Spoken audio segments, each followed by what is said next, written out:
Well, Deborah, that's right. It essentially unfolds from something the size of your smartphone into a fully functioning pistol in seconds. The creator said he wanted a better way to conceal. Experts here said they wouldn't touch it. In front of this ride now, it's called the Fireball, and there are investigators here keeping watch over it. But we're going to take you to live pictures of what's going on right now. Inspectors are back out along with OSP and Columbus Police. Right there, that's where the shotgun pellets hit. They kind of went through my body and they kind of painted over it. Those were her babies too. She was that stone cold that she could fool everybody. That's what I don't understand. The worst of the damage is in Jimmy's living room. Take a look at this ceiling collapse. All the insulation from up there has now ended up on the floor, and Jimmy said now he's worried about what else might cave in. You have the Pursuit Alert app downloaded and you get in your car to head out. And you don't know it, but there's a police pursuit happening near your location. So you hear this alert noise.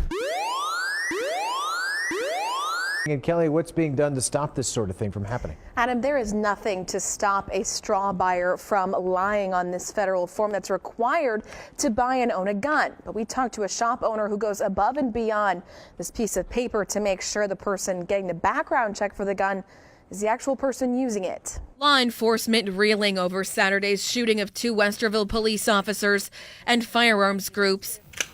Reeling over how the shooter got the weapon. Straw purchases in the industry is a huge problem, which gets very little attention, unfortunately, until a horrific crime like this. Joe Eaton is with Buckeye Firearms Association.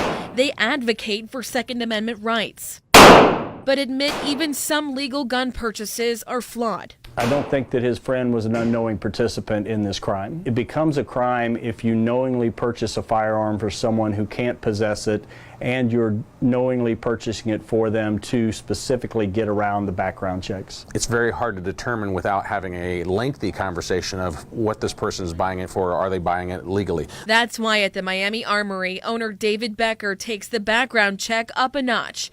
This is the federal form gun buyers check off. Asking, are you the actual buyer of the firearm that we're going to list on this form today? At that point, the answer should generally be yes. If it's no, the purchase stops there. But Becker says a straw buyer, ultimately, the consumer can choose to lie on that. His employees are trained to ask other personal questions to feel out a buyer's intentions. But these are the only firewalls in place to keep guns out of illegal buyers' hands. Just the whole totality of the situation is heartbreaking.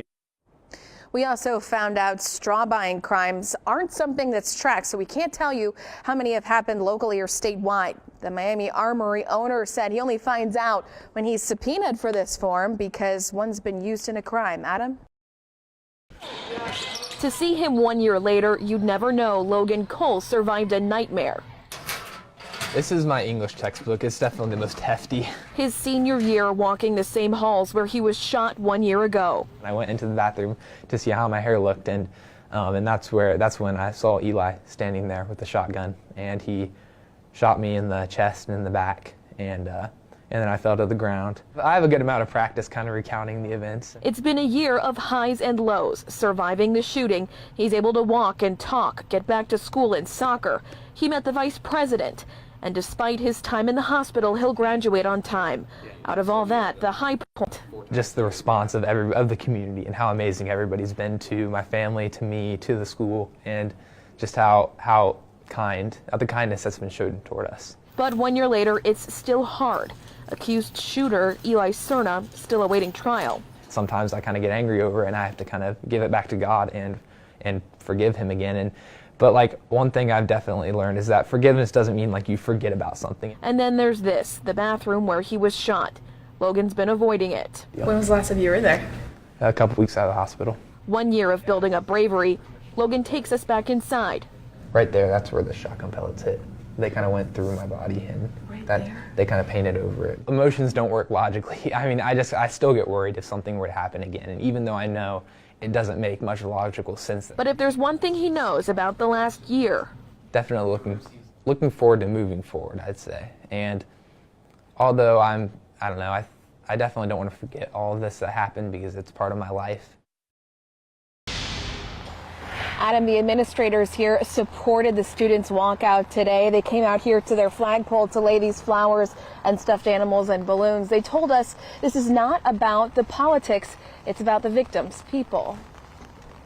At the Dayton Regional STEM School, Aaron Fies, it's not about the guns. Chris Hickson, The names of the Parkland, Florida shooting victims. Luke Hoyer, That's why they're doing this. Jamie Guttenberg, Hundreds of students in solidarity showing support walk out of their school at noon Martin Duque, because victims in Parkland couldn't. Scott Beagle. And the fact that we're doing it for the victims, not as a political statement, this is really, really deep for us. It's just very devastating that some people don't understand that what happened affects us as well. It's a nationwide effect. Peter Wong, Administrators knew about the walkout ahead of time Elena Petty, and worked with class and lunch schedules to help the student body make their message heard. They made it really clear that they wanted to do it just solely in support of these students and to let them know that students in Ohio really cared about them and were worried about what was happening to them too. Have a moment of silence for the 17 lives that were lost last week. A quick but powerful 17 minutes outside Meadow Pollock, for the 17 Florida victims. Helena Ramsey. This picture is about empowering youth to go forwards and do the right thing.